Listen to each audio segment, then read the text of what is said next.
Hola, buenos días. Soy Jaime Galán y esto es Deporte más Política. Hoy tengo el placer de entrevistar a Juan Luis Manfredi Sánchez, doctor en Comunicación por la Universidad de Sevilla, donde obtuvo también la licenciatura de Periodismo e Historia y actualmente profesor de Periodismo en la Universidad de Castilla-La Mancha. Buenos días, Juan Luis, ¿qué tal? Buenos días, Jaime. ¿Todo bien? ¿Cómo estás? ¿Bien? Todo muy bien. Preparado para tu cuestionario. Vale, pues ¿te ves capacitado para hablar de deporte y política? Yo creo que sí, porque en realidad el deporte forma parte de la cultura y de la vida diaria y la política le sucede igual, ¿no? Yo creo que hay una transferencia de la política hacia el deporte y del deporte hacia la política que siempre ha estado ahí y que yo creo que puede ser y puede darnos contenido muy relevante para la investigación, para la academia y también para el periodismo. En el rol del periodista de hoy, ¿crees que, por ejemplo, un periodista deportivo puede permitirse el lujo de solo tener conocimiento exclusivo en deporte? No, yo creo que eso no. Y de hecho yo creo que eso perjudica la calidad de las emisiones y de las retransmisiones en la medida que el deporte no es un hecho aislado. El deporte está vinculado a un territorio, a una ciudad, a una historia, a algo que sucede. Y el periodista deportivo, en mi opinión, lo que tiene es que formarse en ese entorno y en ese contexto. Esto es, uno tiene que saber si está en Roma, qué tradición futbolística tiene, que representa el Lazio o que representa la Roma, ¿no? En el mismo sentido que puede representar el Tottenham en Londres, o bien que puede representar los CSKs variados que había por toda la Europa del Este, ¿no? Quiénes son, de dónde vienen, cuál es su origen, quién financiaba esos clubes o por qué tienen una bandera de un color o de otro. Eso es esencial y yo creo que hay que saberlo. Nos centramos en fútbol, pero evidentemente también sucede en otros deportes, en baloncesto, estoy pensando en balonmano, en béisbol, en muchísimos deportes. Las conexiones política y deporte son numerosas. Cuando nos encontramos habitualmente noticias de política en la prensa deportiva, suelen ser de políticos que hablan de deporte o al revés, deportistas que se han mojado en política. ¿Qué otras noticias de política tendrían cabida en esta prensa?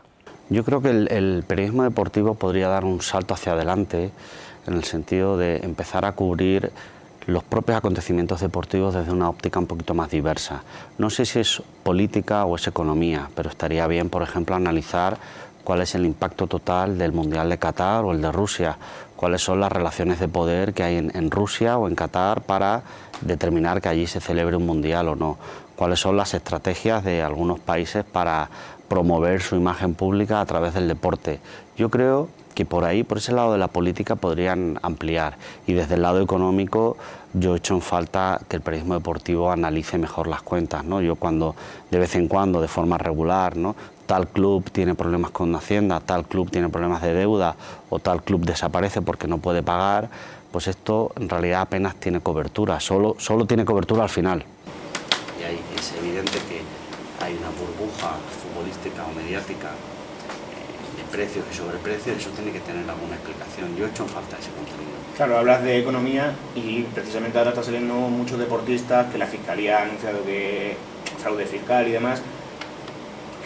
¿Cómo tiene que actuar la prensa entonces con ellos? Yo creo que la prensa deportiva tiene que ser justa. Yo voy a darles el beneficio de la duda, ¿no?, a los grandes, ¿no? Ha salido Falcao, ha salido Cristiano, ha salido Messi, ha salido Samuel Eto'o, han salido muchos, ¿no?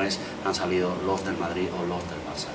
Yo creo que lo que debería hacer la prensa deportiva es cubrir esas noticias e informar de cómo se gestionan esos contratos, porque en realidad lo que está en discusión es de qué forma se gestiona una relación entre el deportista profesional y el club que le paga, o podríamos meter ahí en la tercera pata el patrocinador. Esto ahora nos parece un poco chocante o sorprendente, pero yo considero, y así lo hemos visto en los Juegos Olímpicos, que cuando el patrocinador se toma en serio que su reputación y su prestigio está vinculada a una marca y por extensión al deportista, pues no quiere que haya fraude fiscal, y no quiere que haya problemas de malentendidos, y no quiere que haya una sociedad pantalla para pagar unos derechos de imagen que en realidad se cobran en otro país. Todo eso a una gran marca, ¿no? Estamos hablando evidentemente de Adidas o de Nike o de cualquiera de estas, eso no le genera buena reputación, y por ahí yo tengo mi esperanza de que haya un cambio. Siempre que ocurren estas cosas, salen esta noticia a la luz, siempre lo que has dicho de que no sea de un bando o de otro, se especula con que puede haber alguien, una figura importante en el país, que no quiera que se publique los de algún equipo. ¿Esto por qué ocurre o por qué se habla de esto? Bueno, eso no tiene mucho sentido, ¿no? En principio, precisamente el tamaño que tienen los grandes clubes, Madrid y Barça sobre todo, tanto en baloncesto como en fútbol, pero también, bueno, pues otros muy grandes como el Atlético, el Athletic Club, el propio Osasuna, ¿no? Siempre se ha indagado sobre la relación entre por qué ahora se investiga a los Osasuna, que es una sociedad deportiva y no es una sociedad anónima, o por qué al Athletic Club de Bilbao, que tiene unas condiciones fiscales distintas al resto. Eso está siempre ahí. Y en realidad yo creo que no hay una mano negra detrás de esto, sino todo lo contrario. Lo que sucede es que de vez en cuando ponemos el ojo. Ahora hay mucha sensibilidad a los temas fiscales por razones obvias, es decir, vivimos una crisis fiscal donde el Estado no llega, pues hay que buscar dinero de algún sitio e investigamos en donde sabemos que hay mucho dinero. Un futbolista de este nivel gana mucho dinero y hay que ver si esa relación contractual está bien montada o tiene sociedades pantalla, que parece ser, por eso digo, demos el beneficio de la duda, parece ser que es como están operando, ¿no? Si, por ejemplo, te voy a poner en otro asunto, si crees que un medio de comunicación que esté marcado de forma destacada por una ideología, esa ideología le va a influir luego en la sección de deportes. Sí, seguro que sí. En realidad todos los proyectos periodísticos tienen línea editorial, que puede ser en un sentido más amplio o menos amplio, ¿no? Y esa línea editorial va desde la sección política hasta la sección deportiva, ¿no? Pasando por economía, sociedad, cultura o lo que uno quiera. Yo pienso en algunos de los grandes diarios que se alinean con los clubes o algunos de los grandes diarios que tienen más interés en determinados acontecimientos deportivos y no ponen ningún interés en otro. Pienso, si me voy a la televisión, en el interés que tiene en relación con los Juegos Olímpicos, poner la lupa o no en la financiación del COI. A veces lo podríamos hacer, a veces no. Pienso, por ejemplo, hace unos años la BBC, que está, bueno, pues ajena, ¿no?, a estos negocios y derechos deportivos, hizo una excelente investigación sobre cómo se financiaba una sede o cómo en el proceso de elección de una sede había, digamos, como poco zonas grises, ¿no?, en por qué determinadas personas tienen derecho a voto en ese modelo de cooptación o por qué determinadas personas apuestan por un país en detrimento de otros, ¿no? Esto a nosotros como españoles, que hemos intentado en los últimos años varias veces presentarnos, yo creo que nos debería interesar más, y creo que el periodismo deportivo español debería indagar más esos procesos de selección, quizás para saber cuáles son nuestras expectativas reales y no vender, pues, por citar el último, ¿no?, que Madrid 2020 está hecho y que vamos a ganar seguro. Cuando uno lee la prensa anglosajona, España era la tercera o la cuarta candidata, nunca era la primera. Había otros países con mejores proyectos por las razones que fueran, bien sean por el proyecto en sí, o bien sea por las relaciones que había en el COI, o bien sea por los turnos que se hace entre Asia, Europa, Estados Unidos, bueno, América, aunque principalmente Estados Unidos. Bueno, yo creo que ahí, por ejemplo, la prensa española deportiva infló las expectativas, ¿no? ¿Y conoces algún medio deportivo que haya hecho campaña política durante algún periodo de elecciones? Campaña electoral concreta para pedir el voto a un partido, yo creo que no. Pero sí recuerdo De forma indirecta. Sí recuerdo mucha vinculación entre periodismo y nacionalismo, ¿no? Estoy pensando en mi juventud, en los años de la Guerra de los Balcanes, ¿no?, donde los periódicos utilizaron a las estrellas deportivas para promover sus naciones, ¿no? Es decir, Croacia, Serbia, Montenegro utilizaban a sus deportistas para reforzar una causa concreta. Yo no voy a valorar si tenían razón o no tenían razón, o si Croacia era un buen país, un mal país, o Serbia si tenía mejor equipo de baloncesto o lo que fuera. Lo que yo observo es que los medios apoyaban esa causa, ¿no? Recordarás seguramente aquella foto mítica de Boban sacudiendo una patada en mitad de un partido, que muchos historiadores quieren ver en ella una primera afrenta en la guerra que luego se desató en los Balcanes, ¿no? La primera vez que en un enfrentamiento entre dos clubes, Boban, que luego fue una gran estrella del Milán, golpeó a un policía y era el orgullo de mi país contra el orgullo del otro país. Bueno, pues claro que se utiliza. Y en asuntos actuales, como por ejemplo la pitada al himno español en la Copa del Rey, que cada vez es más frecuente, sobre todo cuando llegan en el Barcelona equipos catalanes, equipos vascos, ¿cómo tiene que cubrir esto la prensa deportiva? ¿Qué tiene que hacer y qué no? Yo creo que con naturalidad, es decir, está demostrado y está sentenciado. La pitada forma parte del derecho a la libertad de expresión. La gente no está de acuerdo, pues pita, no pasa nada. Creo que se hace el ridículo cuando se quiere ocultar. O sea, hay gente descontenta en la grada, pues ya está, no pasa nada. Igual que habrá durante el partido gente que pita al árbitro, que pita a tu portero, que pite a cualquier otra. Y habría que cubrirlo. Oye, pues sí, hay gente con una sensibilidad distinta. Otra cuestión es si tú me preguntas si eso debe ser promovido por los clubes o si debe ser apoyado. Yo creo que en un acontecimiento deportivo tiene que primar la cortesía, el buen ambiente, y no veo mucho sentido en pitar, al contrario, pero esto es a título personal. Yo no le veo. Está en su derecho, por supuesto, pero no cuenten conmigo. Cada vez vemos más frecuentemente que los políticos utilizan las redes sociales para hablar de deporte o para felicitar a algunos deportistas con algunos de sus triunfos. ¿Cree que es el sustituto ideal para ellos de los medios de comunicación? Porque se ahorran preguntas, entre otras cosas. Sí, a ver, los políticos y los periodistas y los deportistas, ¿no?, en esa triple hélice, están utilizando las redes para desintermediar. Hemos visto recientemente que algunos deportistas prefieren utilizar Twitter o YouTube o algún canal concreto porque así emiten el mensaje directamente y se ahorran las entrevistas y se ahorran dar la cara.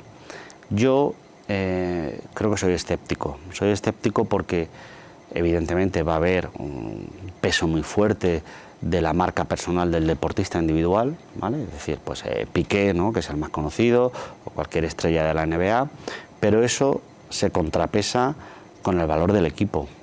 En deportes individuales como el tenis, quizás Rafa Nadal pueda hacer lo que quiera, pero cuando hablamos de deportes de equipo, hablamos también otra vez de patrocinios, de derechos de televisión, y de ahí viene tu salario.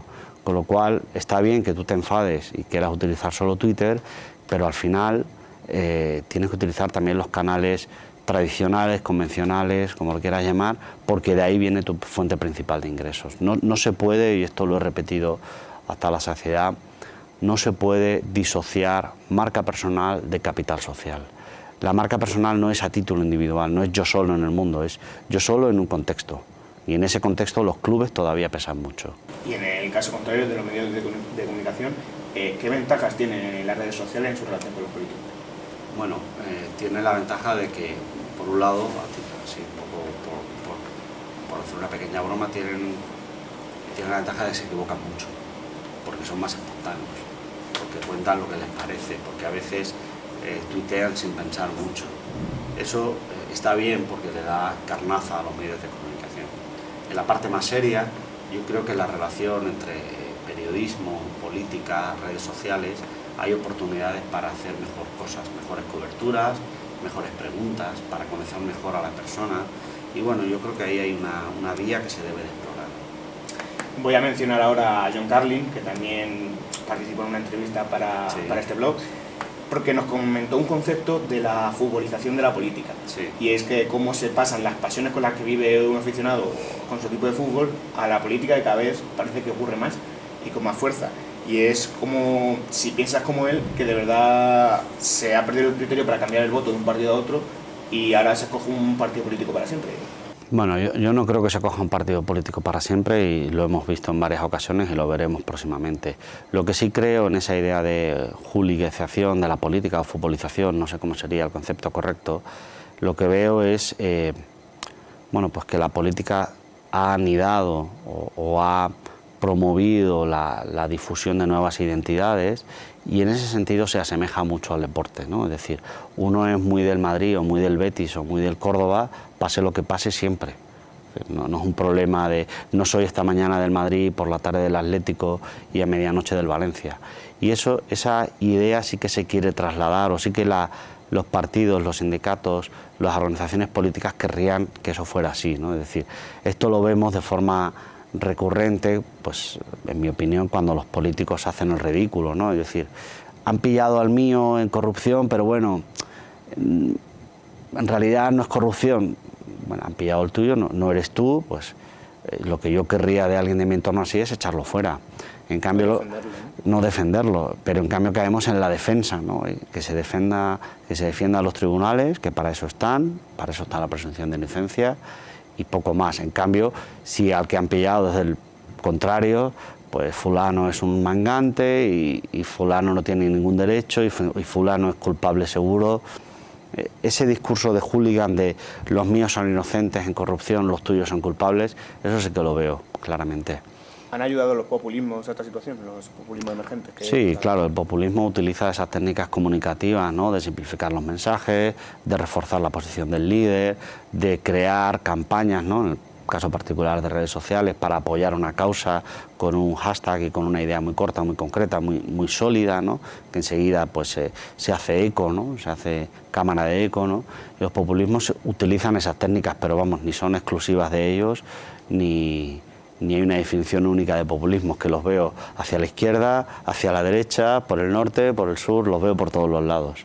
Bueno, y un caso ahora que tú tienes que conocer muy bien, porque eres de Sevilla, el caso de Zozulia, jugador del Betis. En enero fichó por el Rayo Vallecano y ya sabrás que los ultras del Rayo Vallecano se negaron a que firmara con el club por su ideología nacionalista allí en Ucrania. Y al final ha vuelto al Betis el jugador. ¿Cómo valoras que un grupo radical influya tanto en un club como el Rayo Vallecano? En ese caso es un caso muy particular, ¿no? Porque es un auténtico ejemplo de fake news, ¿no? O sea, lo que se le acusa a Zozulia de llevar una camiseta partidaria de una sección, etcétera, todo aquello era un malentendido, que se demostró que era un malentendido. Luego, a título personal, él pues sí es más bien nacionalista, más bien no sé qué, pero la foto de la que le acusan es una fake foto. Entonces, claro, es un buen caso de cómo el periodismo deportivo mal hecho ha convertido a esta persona en un hooligan nacionalista de una ideología concreta, ¿no? Igual que hay muchos de otras ideologías concretas. A mí, censurar a un jugador por sus ideas políticas o por sus ideas o sus creencias o lo que fuera, me parece muy arriesgado. Me parece muy arriesgado porque todos tienen su posición. Entonces, si queremos un grupo homogéneo solo de los nuestros, en realidad estamos eliminando la diversidad, fagocitando el pluralismo. A mí me parece muy arriesgado. Esa identificación que vemos muy a menudo entre mi club significa A, B y C, bueno, pues tu club significa muchas cosas y sobre todo significa lo que los seguidores quieren que signifique. Entonces, darle la voz solo a un grupo me parece que es un poco complicado para mí. De cara al futuro, ¿apostarías por proyectos periodísticos que cuenten en una misma sección con política y deporte? Yo creo que sí, si se hace de forma inteligente, ¿no? Esa comunión entre política, economía, deporte, podríamos tener un prisma mucho más rico, ¿no? De lo que sucede en el deporte. Yo pienso que el mercado de información deportiva está muy saturado. Sí, lo que me vas a ofrecer es, así de claro, crónicas del partido del Real Madrid. Eso ya hay de sobra. Lo que no hay es de lo otro. No hay un deporte, una cobertura periodística que haga un análisis más pausado, que haga un análisis de la relación cultura-deporte, o que haga, por ejemplo, un perfil de la evolución de Guardiola en los últimos años, ¿no? De ser una estrella de la selección a convertirse en portavoz de un movimiento nacionalista, ¿no? ¿Quién es Guardiola? Pues sabemos que era el 3 del Barça, pero aparte de eso, cómo cambia su personalidad o por qué aparece o desaparece. Bueno, pues por ejemplo, ese es un buen reportaje, de saber cómo alguien que ha sido la estrella, de repente, bueno, pues tiene otra